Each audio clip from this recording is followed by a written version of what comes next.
अस्सलाम वालेकुम स्टूडेंट। आज हमारे पास प्रॉब्लम नंबर 17.4। ये हमारे पास 17 चैप्टर सेकेंड ईयर के फिजिक्स ऑफ सॉलिड के चैप्टर से हैं। What stress would cause a wire to increase in length by 0.01%? अब the Young modulus of the wire is 12 exponential 12 pascal. What force would produce the stress in the diameter of the wire as हमारे पास 0.56 metre diameter given है। क्या कह रहा है कि हमारे पास हमने स्ट्रेस फाइंड करना है किसके लिए, जो काज करे क्या करे वो हमने स्ट्रेस फाइंड करना है जो एक वायर को लेंथ को 0.01% से इंक्रीज करे और हमें जो young modulus of wire given है वो 12 एक्सपोनेंशियल 10 पास करे।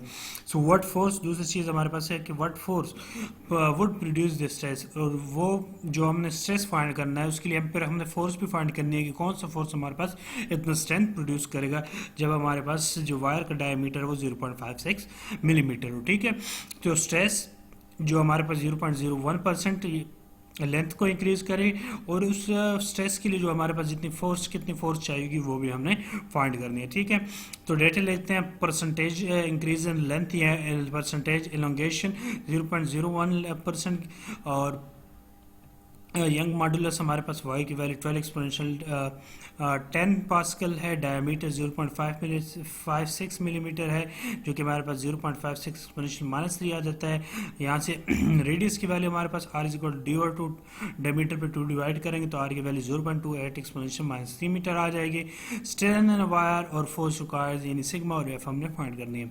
अब यहाँ हमारे पास देखो परसेंटेज एलोंगेशन है तो इससे हम स्ट्रेन की वैल्यू फाइंड कर सकते हैं। तो strain is equal to epsilon is equal to del L और एल यानी 0.01 हमारे पास परसेंटेज एलोंगेशन गिवन है, तो हमारे पास एप्सिलॉन की वैल्यू जो आ जाएगी तो यहाँ से हमारे पास epsilon is equal to 0.01 divide by हमारे पास एक पॉइंट का 100 आ जाएगा, यानी पॉइंट खत्म करेंगे पॉइंट की जगह 1 आ जाएगा और बाकी 2 डिजिट की जगह 0 मल्टीप्लाई 100, ये परसेंटेज खत्म करेंगे तो 100, तो यहाँ हमारे पास क्या आ जाएगा तो 1 डिवाइड बाय यानी 100 मल्टीप्लाई 100 करेंगे तो एक्सपोनेंशियल -4 आ जाएगा। ठीक है, ये दो को आपने 100 डिवाइड करना है, एक तो हमारे पास परसेंटेज खत्म करने के लिए और दूसरा हम पॉइंट खत्म कर लेंगे, तो यहाँ से हमारे पास एप्सिलॉन यानी स्ट्रेंथ की वैल्यू हमारे पास क्या आ जाएगी एक्सपोनेंशियल -4 आ जाएगी। ठीक है, तो नेक्स्ट हमारे पास क्या है, एज वी नो हमने स्ट्रेस इन द वायर और फोर्स अप्लाइड फोर्स रिक्वायर्ड अपने फाइंड करना है।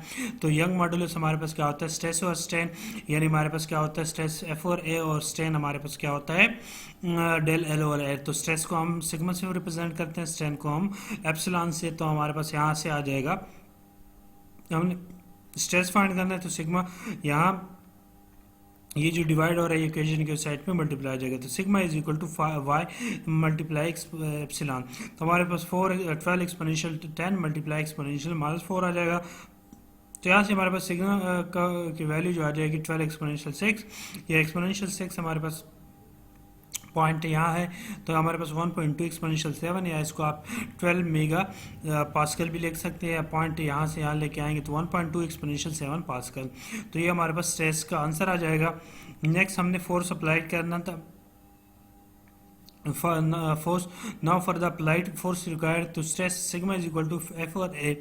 अब हमारे पास क्योंकि हमने सिग्मा यानी स्ट्रेस फाइंड कर लिया तो हम एफ फाइंड कर लेंगे, यहाँ से एफ यहाँ से आ जाएगा तो इक्वेशन के उस साइड पे हमारे पास क्या हो जाएगा मल्टीप्लाई हो जाएगा, तो हमारे पास F is equal to sigma multiply A आ जाएगा। अब ए की वैल्यू हमारे पास A is equal to pi R square है, तो यहाँ से F is equal to sigma multiply pi R square, तो सिग्मा की वैल्यू 1.2 एक्सपोनेंशियल 7 है, मल्टीप्लाई पाई की वैल्यू 3.14 और आर की वैल्यू हमारे पास 0.28 एक्सपोनेंशियल -3 है और इसको स्क्वायर, तो सिंप्लीफाई करेंगे तो हमारे पास 1.2 एक्सपोनेंशियल 7 मल्टीप्लाई 0.246 एक्सपोनेंशियल -6 आ जाएगा।